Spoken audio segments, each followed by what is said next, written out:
welcome back for another video. My name is Josh Kasich, and today is my Bleach review. Now this is a long anime, 366 episodes. There are movies, but I have not checked out the movies yet because, well, no streaming service has them, so it's a little unfortunate that I won't be able to watch them. And maybe if someday I watch them, I will do a review on this. I really enjoyed this series. It's unfortunate that it was canceled in 2012 before the final arc was made into the anime. But good news, with enough fans and enough youching, they actually turning the final blood work into the anime. That's going to come out in October of this year, apparently. So, and the creator or the writer of the manga, Tite Kubo, actually coming out with a new arc. So there's also that. So this is the year of Bleach. For Bleach fans, so this is pretty cool. But I'll just go over what is released right now, and then when it comes out in October and we watch it, I will do my review on the final Blood War arc. So there's that as well. So like I said, there's so much to go over. I'll try to go over the best with the basics of the story, with the characters. Okay, so Ichigo is, a normal, what thought to be a normal. He's a human that lives with his father and his two younger sisters, but he's not a normal human. See, he has immense spiritual pressure, and he can see spirits and all that stuff, and even like hollows and stuff like that, which are monster creatures with holes in them. And the reason why it's revealed later that his father is actually a soul reaper, which I will get into that later, and his mother is actually a Quincy, which isn't revealed in the anime. I guess it's only in the manga. But his mother is half Quincy, which I will also get into that as the plot goes on. So essentially one day he meets Rukia Kuchiki, a soul reaper from the Soul Society, where usually good humans go to, where bad humans go to, hell, or hollows. Now if it's a good spirit that accidentally get turned into a hollow, the soul reapers would cut their masks, and if they are good, they will go to Soul Society. If they're bad, they would go to hell. But if you're just a normal soul walking around on the earth, they would just touch the spirit with their kind of their zanpaku toes, the back of the zanpaku toes, the hilt, or whatever you want to call it, and then they'll go to the Soul Society. Now, Soul Reapers are from the Soul Society, so they're technically dead. They don't really age or die or anything like that. But Ichigo discovers Rukia just on a mission, and while she gets injured, and a hollow is actually attacking, and actually is attacking Ichigo's house, and he wanted to protect his sisters, and so Rukia is brutally kind of defeated. So she stabs Ichigo to give him the powers of a Soul Reaper, and he becomes a substitute Soul Reaper, and he defeats the Hollow, and so that's how he becomes a Soul Reaper. So he helps Rukia.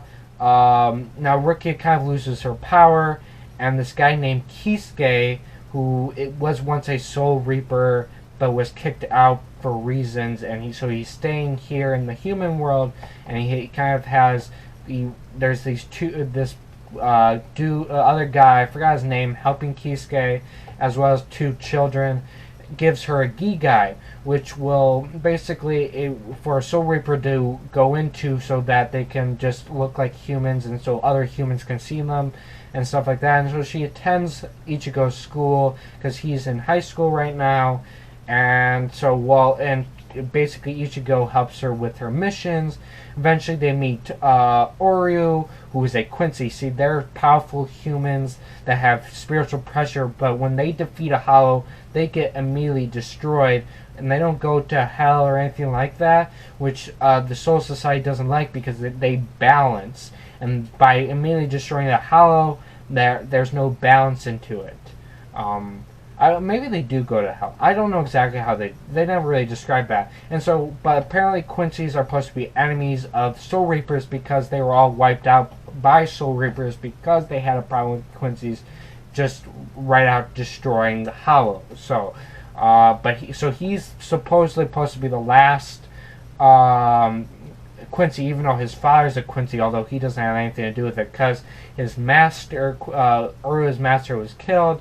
But it actually turns out that Ishigo is actually half Quincy because of his mother, who was actually died by a hollow. So that's kind of interesting there. And but they actually do become friends, even though they're supposed to be enemies. They do become friends. So there's that. And then you have his other friends, Chad, who he was friends, and Orihime. And I forgot. He has some other friends that are weird. Why am I blanking on their names? There's this weird guy that has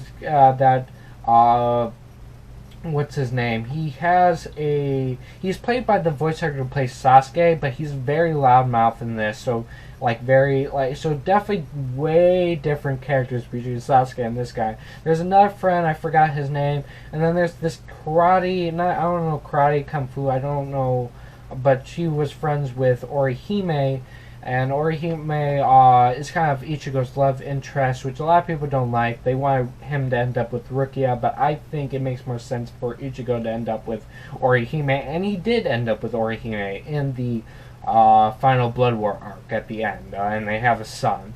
And Rukia ends up with Renji, which was her childhood friend, and which just makes more sense. And they have a daughter. So there's so I can't wait till the final Blood arc to actually see these couples end up together. So that's I'm glad to actually see that happen.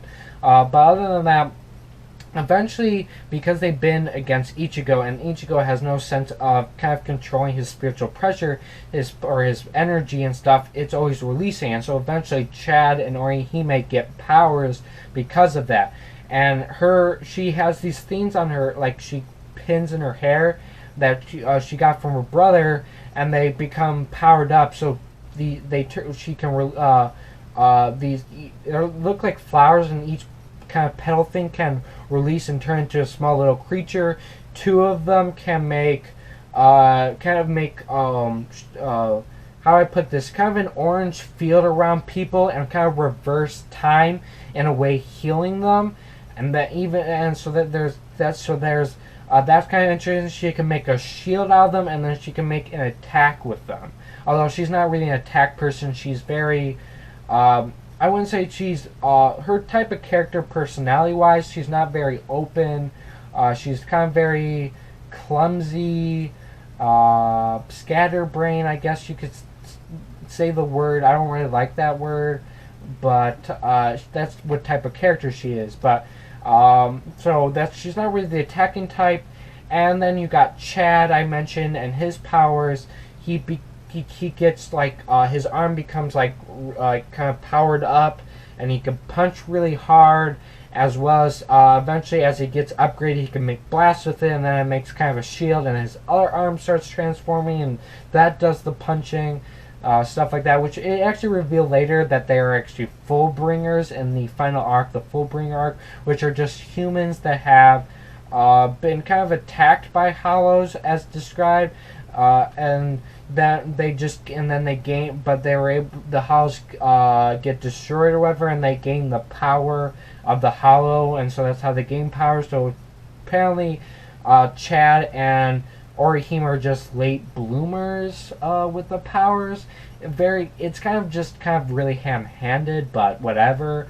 So there's that, and then that's pretty much all the thing. But the first major arc is that Rukia gets captured by Soul Society and put on trial because she kind of created a substitute Soul Reaper in Ichigo, which I guess was against the law, and she spent too much time in the human world and stuff like that. So Ichigo, with the help and Orihime, Uru, and Chad, with the help of Kisuke and then Yorichi, which was which was thought to just be a cat, is actually a woman who is actually used to be the second captain, because in the Soul Society, these Soul Reapers are, you have the 13 squads, and head by 13 captains, and the second squad is the Stealth Force, which she used to be part of it because she was actually part of the family that was with the Stealth Force.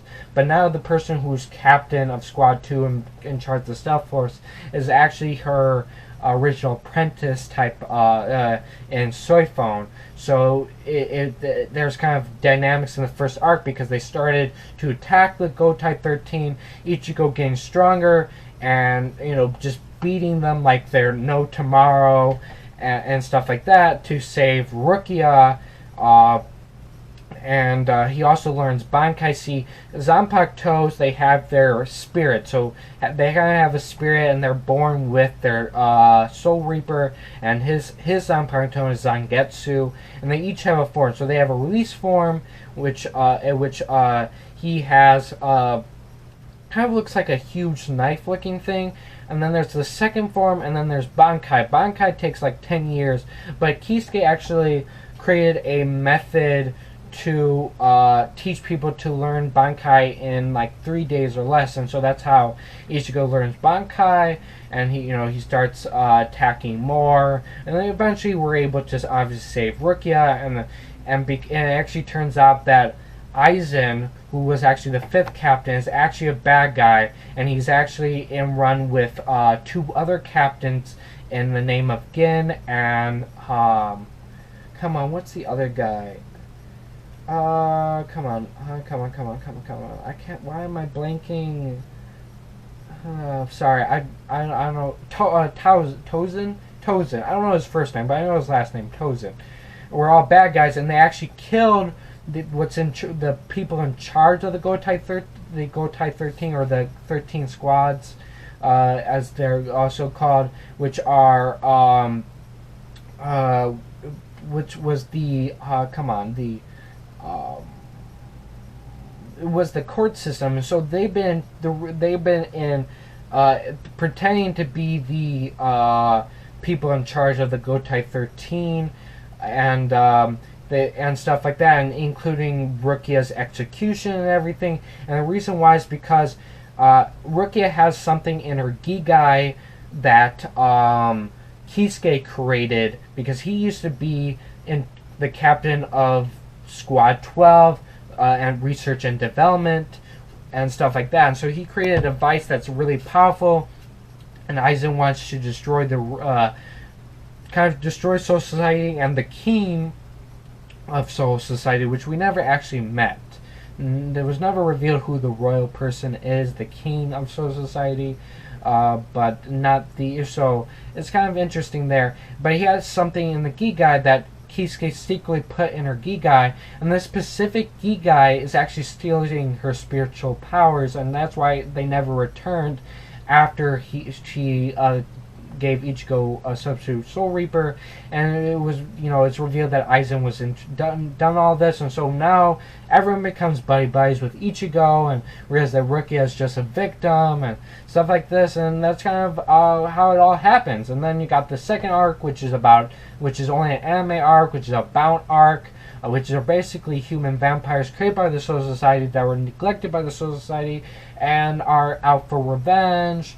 Then you go into the next arc, which is about defeating Aizen and stuff like that, and the whole the hollows, what's it called? He is the Rankars, which are basically hollows that basically took human form and have Zanpakutos, but they kind of, when they activate their Zanpakuto, they turn into what they originally looked like as a hollow, or what's close to what they look like as a hollow. And then also dealing with the visors, which were used to be captains and lieutenants that were experimented on by Aizen to turn to hollows. And this is where they help Ichigo take control of his hollow powers, because when Kisuke was actually helping Ichigo learn more powers and stuff, he one of the parts was to basically put Ichigo in a very bad position where he could almost turn into a hollow, and he almost did, but he was actually able to escape before the hollow fully controlled him. But now the hollow is still within him and stuff like that. So they help him learn to control the hollow, and that's kind of the first arc. So now he can have this hollow mass and stuff. So even increasing his powers on top of Bangkai. Then he was able to defeat Aizen eventually, and then the final arc was the Fullbringer arc. And so that's kind of how it is. So that's pretty much everything about Bleach and everything. The main I should talk about the Fullbringer arc a little bit. The Fullbringer arc was obviously about more Fullbringers, but basically it also reveals the original Soul Reaper, or substitute Soul Reaper in Koju, I think is his name, and he befriended all these other Fullbringers because they've been neglected by the people that they love and stuff, and people around them because they had powers and stuff like that. And there's this whole moment where, I forgot, after Ichigo defeated Aizen, he lost his soul powers, which is an important plot point. But then these Koju and all of them basically try to make friends with him and to actually get his Fullbringer, and so Ichigo gets Fullbringer, but it was all an act for Koju to get Ichigo's Fullbringer and stuff and like that, and so Koju can get revenge against Soul Society because he feels like basically the badge that Ichigo has gotten was also given to him, but it was actually a way for the Soul Society and the squads and stuff to spy on them, and so he felt betrayed by Soul Society, and so he wants revenge. But then Rukia shows up, stabbing Ichigo again, but with a different sword, a spiritual sword, giving back Ichigo's powers, but essentially just Rukia alone wouldn't give back his powers because he lost everything. See, originally he already had spiritual powers and he was just turned into a Soul Reaper at that moment. But this time he had nothing. And so basically all the captains and lieutenants and everything put part of their spiritual energy within this sword. And so basically this is how, would have been enough to actually replenish his soul powers. And so now he's even powerful. And although we didn't see if he got his hollow back, so in any of this scene, so I don't know if he still has his hollow powers or not. But obviously battle with the Fullbringers and stuff like that, and with the captains and everything, and obviously Ichigo wins. Now, not all of the Fullbringers die, which some of them I did really like, and it was kind of annoying that it was revealed that they were actually bad guys. Specifically, 3 of them did not die. However, one of them did lose their powers, which they wanted. That's what they wanted anyway. And then they kind of go off their ways. I think some of them do appear in the Final Blood War arc in the manga, so it's going to be interesting to actually see them again. But yeah, that's pretty much all the characters that I forgot. Renji was actually, I told you about. He's actually the lieutenant of the Squad 6 under Byakuya Kuchiki, Rukia's adoptive brother. See, Rukia and Renji actually lived on the streets. They had no money, but after their friends died of starvation, not getting enough money, they went to Soul Reaper Academy and became Soul Reapers and stuff like that. And so, but Rukia was adopted into the Kuchi clan, which Byakuya was in charge of and stuff like that. And so Renji and her kind of drift apart, and he really wanted to beat Byakuya so he can actually prove himself to actually be with Rukia, who's now technically kind of royal, because Kuchi clan is part of one of the four families that have class or whatever, that are really high up in the Soul Society. But the reason why Rukia was adopted is because she actually had a sister, but Rukia was only a baby when and she wanted her sister wanted a better life for her, so she left her, and she went off, and she eventually met Byakuya, and they got married. Unfortunately, she died of sickness, and they never had a child. And so his wife, or Rukia's sister, asked him to find her sister, and so that's what happened. He found his sister and adopted her. So technically, she's his adopted sister, but also his sister-in-law. So there's that as well. I do want to mention that. But Renji do end up together. So that's what I thought. And they do kind of become friends. And there's also so many other characters that I do like in this series. But yeah, that's pretty much everything, guys. I enjoyed this series. If you, I definitely recommend it. You know, I like the story, and I said I like the characters. And so yeah, that's why I do recommend it. If you also like Shonen Jump, this is definitely a really good anime to check out. So yeah. Well, guys, if you enjoyed this video, please leave a like. If you're new, subscribe and the notification bell so you're notified for my next upload. My YouTube channel website link, my Twitter, my Snapchat, and Instagram are all in the description as always. And thank you. Goodbye.